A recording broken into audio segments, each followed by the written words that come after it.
Elsabel Rincon, Community Impact Manager at the Center for Hope and Healing. LeMay, I'm Project Coordinator of the Engaging Men and Boys as Allies in Sexual Violence Prevention Program at the Center for Hope and Healing. Our mission at the Center for Hope and Healing is to eradicate sexual violence in the greater Lowell area and in all communities.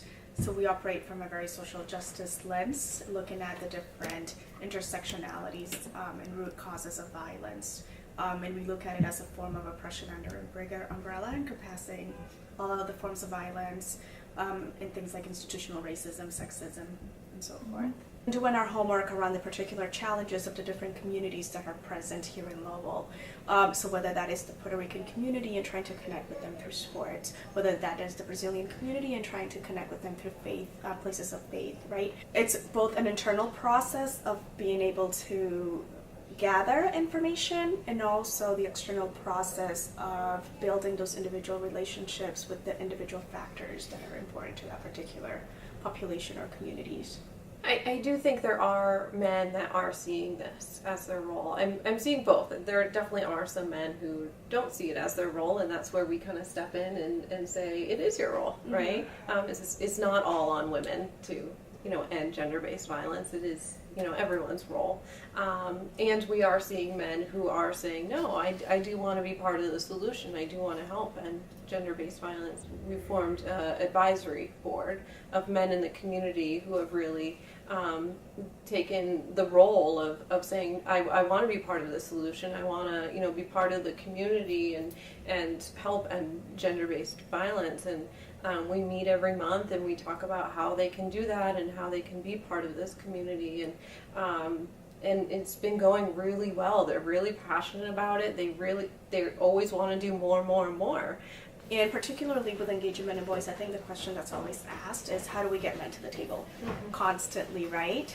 And what we found is, if you go and ask with good intentions and sincerity, they're more than willing to listen and hear. What I've heard from other men is what makes it so difficult is if they call out their buddy or their friends on something, they're risking their man card, right?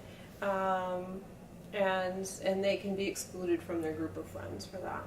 And that's what makes it so difficult. We're trying to figure out at CHH how to make it easier to have those conversations without putting those relationships at risk. And that's really difficult, and we recognize that. I think our motto is to be your authentic whole self at all times and in all places.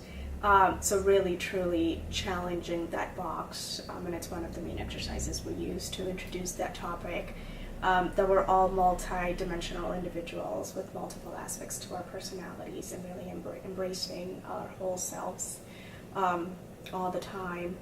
And also understanding the societal and historical construct of our current definition of masculinity, and how that is at the root of the creation of sexual violence and really goes against our human nature. And we also make a connection to sexual assault as well, right? If men are the aggressive ones, the strong ones, the dominant ones, and women are expected to be submissive, be weak, then that just breeds a rape culture. Because we're not allowed to step out of those boxes. We're not allowed to be authentic to ourselves. It's bringing it to that equality. We're all equally important, and all women are important regardless of their relationship to you. So it's really driving that point and that message that all human beings are important, so all women are important as well. So it's not just your sister and your mother, it's for all women. Hence the importance of creating institutional and cultural change, which is then going to lead to the individual change.